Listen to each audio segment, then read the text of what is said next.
똑똑하고 현명한 소비자로 거듭날 수 있는 유용한 정보들 전해드리는 시간입니다. 똑똑한 소비생활. 오늘은 한국소비자원 분쟁조정사무국 분쟁조정총괄팀의 이선주 변호사 전화 연결돼 있습니다. 변호사님 안녕하세요. 네, 안녕하십니까. 네, 오늘 머지포인트 사건에 대해서 이야기를 나눌 텐데 저도 이게 작년에 처음 알려지고 굉장히 놀랐던 기억이 있습니다. 최근에 이 사건 피해자들이 낸 집단 분쟁 조정 결정을 내리셨다고 들었는데 일단 이 머지포인트 사건이 어떤 사건이었는지 소개를 해주시죠. 네, 이 사건은 소비자들이 인터넷 쇼핑몰, 편의점을 통해서 머지머니와 구독권 서비스를 구입 후에 머지포인트 앱에 등록해서 제휴업체를 통해 사용해 오던 중에 결제가 가능한 제휴업체가 거의 없어지면서 피해가 발생한 사건입니다. 네, 여기서 머지머니 금액권이라는 것은 상품권 형태인데요. 구입 당시에 약 20% 할인된 금액으로 구입할 수 있어서 소비자가 그 할인된 금액만큼의 이득을 볼 수 있는 상품이었고요. 구독권 서비스는 월 15,000원의 구독료를 내면 음식점 제휴업체에서 상시 20% 할인을 받을 수 있는 파격적인 할인 상품이었습니다. 그런데 금융감독원이 머지포인트가 선불전자 지급수단에 해당한다며 운영사인 머지플러스를 미등록 전자금융업 영위 혐의가 있다고 통보하였고, 이에 머지플러스는 2021년 8월 11일에 이용 가능한 제휴업체를 음식점업으로 제한하는 조치를 취하였습니다. 네, 이와 같은 조치로 인해 거래상 혼란이 야기되며 이용이 가능한 제휴업체 수가 대폭 축소됨에 따라 소비자들이 사실상 머지포인트 서비스를 이용할 수 없게 되면서 대금 환급 또는 손해배상을 요구하게 된 사건입니다.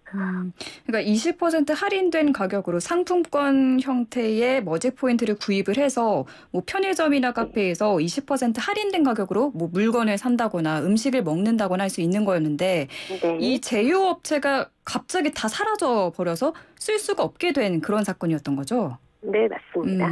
그럼 이번에 한국소비자원이 손해배상 결정을 어떻게 내렸나요? 네, 일단 머지플러스에 대해서는 계약 및 이용 약관상 할인 서비스 제공 의무 불이행에 따른 손해배상 책임을 인정하였고요. 머지플러스의 대표이사인 권남희와 최고 전략 책임자이자 실사주인 권보군, 그리고 머지플러스의 상품권 판매업을 위해 설립된 계열사인 머지서포터에게도 머지플러스와 함께 연대 책임을 부담하도록 하였습니다. 네. 손해배상액은 이 사건 머지포인트가 정상적으로 운영되었더라면 소비자가 얻을 수 있었던 이익을 기준으로 해서 자녀 포인트와 자녀 구독권 서비스 기간 동안 받을 수 있었던 이익, 합쳐서 약 22억 원으로 산정이 되었습니다. 22억 원이요. 네. 작년에 사건이 터지고 제 기억으로는 이 피해자가 50만 명이 넘었었던 걸로 기억을 하는데 네. 이번에 소비자 배상 대상은 몇 명이나 되나요? 네, 애초 집단 분쟁 조정으로 의뢰된 소비자 수는 총 7,203명으로 확인이 되었고요. 네. 네, 다만 조정 결정일을 기준으로 신청 취하한 소비자, 별도로 소송을 제기한 소비자, 그리고 연락이 되지 않거나 자료 제출 기한 내에 자료를 제출하지 않은 소비자들을 제외하고 5,467명의 소비자가 배상 대상이 되었습니다. 제가 이 기사를 처음 접했을 때 기억에 남는 게 그 월급을 다 털어서 이 머지포인트를 샀는데 제휴업체가 다 사라져서 너무 황망하다 뭐 이렇게 인터뷰했던 내용을 본 기억이 나는데 정말 이 피해 소비자 입장에서는 정말 황당할 것 같아요. 그럼 이 사건에서 이 머지플러스 주식회사와 계열사인 머지서포터 주식회사의 대응은 어땠나요? 네, 일단 집단 분쟁 조정 의뢰 당시에는 머지플러스의 담당 직원과 연락이 되기는 하였습니다. 네. 네, 그런데 자료 제출을 이제 미루고 있던 중에 2021년 12월에 대표이사가 구속되면서 담당 직원도 퇴사하였고요. 이후 아무런 답변이나 주장도 없었습니다. 저희 위원회 사무국에서도 분점 주소지에 방문을 하였으나 사무실 집기 등 아무런 시설 없이 텅 비어 있음을 확인하였고, 또 대표이사가 수감 중인 구치소로도 공문을 수차례 발송하였으나 답변이 없었습니다. 구속 이후로 잠적을 했다고 봐야 되겠네요. 근데 이 해당 계열사도 참 문제지만 이 머지포인트를 판매한 중간 플랫폼 업체들도 있잖아요. 네. 이 중간 플랫폼 업체들에게도 배상 책임이 있나요? 네, 일단은 이 사건 판매 방식에 따라서 통신 판매 방식과 오프라인 편의점 판매로 나뉘는데요. 네. 네, 스마트콘이나 즐거운, 스타일시 코퍼레이션, 쿠쿠마케팅, 한국 페이지 서비스, 카카오 같은 전자상품권 발행업자를 콘사라고도 하는데요. 늘 업체가 통신 판매업자에 해당하고요. 그리고 GS25나 CU를 운영하는 GS 리테일, DJF 리테일이 오프라인 편의점 판매업자에 해당합니다. 네. 네, 이러한 판매업자가 계약 당사자에 해당하고요. 흔히 아시는 위네프나 티몬, 11번가, 롯데쇼핑, 인터파크, 지마켓 글로벌은 플랫폼 사업자, 즉 전자상거래법상 통신판매 중개업자에 해당하여서 계약의 직접적인 당사자로 보기는 어렵습니다. 네. 네.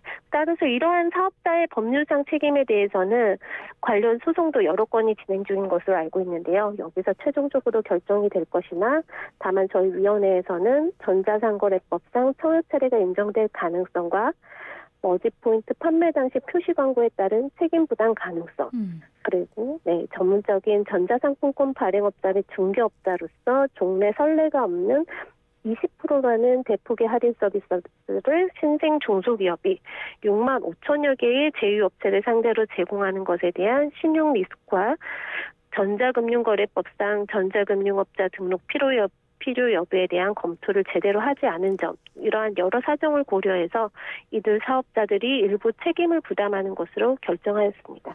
근데 이 20% 할인이면은 엄청난 할인폭인 거죠, 이게? 네, 이게 이례적으로 큰 할인폭이긴 합니다.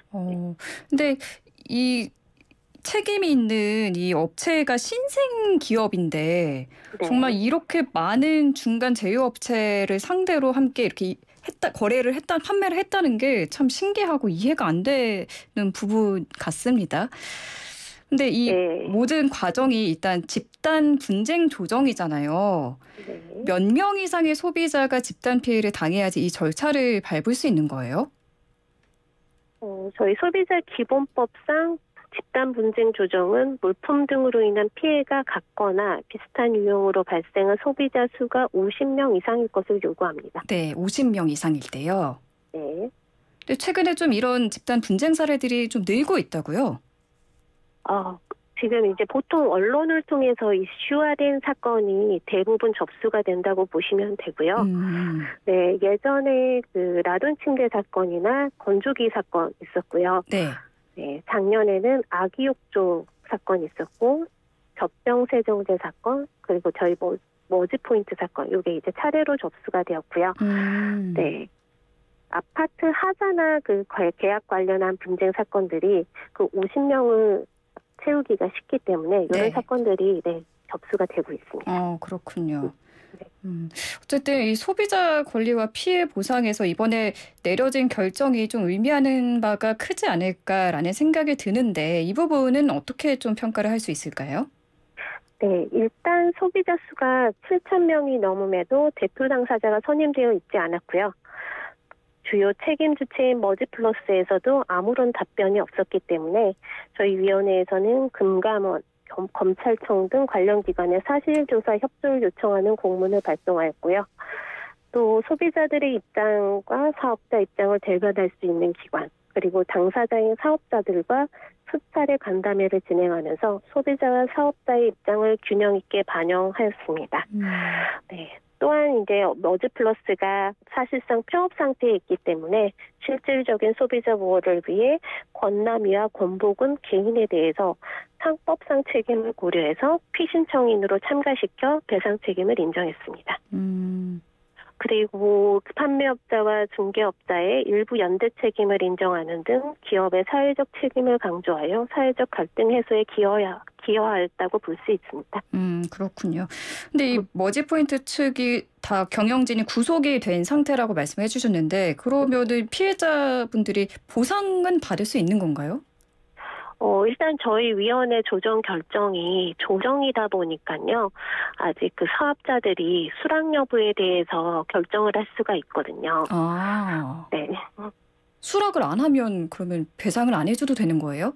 수락을 하지 않으면요, 저희 조정 결정은 효력이 없게 됩니다. 아, 그렇군요. 네. 이게 네. 법적으로 어떻게 강제할 수 있는 게 아니라 그냥 조정의 그런 거라서 그런가 봐요? 네네. 이게 법원의 판결과 다른 점입니다. 아, 그렇군요. 그러면 일단 이 조정 결정서를 당사자에게 통지를 해야 될 것 같은데 앞으로 남은 절차는 어떤 게 있나요? 네, 소비자들에게는 한국 소비자원 홈페이지에 결정서를 게재하여 소비자 개인의 인적 사항을 입력 후에 조회하는 방법으로 어제 통지가 되었고요. 음. 네, 사업자들에게는 등기 우편 또는 전자 우편으로 조정 결정서를 발송할 예정입니다. 그렇게 되면 당사자는 조정 결정서를 받은 날부터 15일 이내에 조정 결정 내용에 대한 수락 여부를 위원회에 통보해야 하고요. 당사자가 수락하거나 수락 여부에 대해 아무런 회신이 없어 수락한 것으로 간주되는 경우 조정 결정이 성립되어 재판상 화해와 같은 효력이 발생하게 됩니다. 또한 사업자가 조정 결정 내용을 수락하게 되면 집단 분쟁 조정 당사자가 아닌 피해 소비자에 대한 보상 계획서의 제출을 공고할 예정이고요. 이 사건 조정 결정의 성립 여부는 향후 지켜보아야 할 사안으로 보입니다. 이 조정 결정이 법적인 강제성이 있는 게 아니라서 피해자분들이 보상을 받게 될지 혹은 네. 받을 수 없을지가 참 앞으로 관건일 것 같은데 앞으로 네. 계속 잘 지켜봐야겠습니다. 오늘 말씀 잘 들었습니다. 고맙습니다. 감사합니다. 지금까지 한국소비자원 분쟁조정사무국 분쟁조정총괄팀 이선주 변호사와 함께했습니다.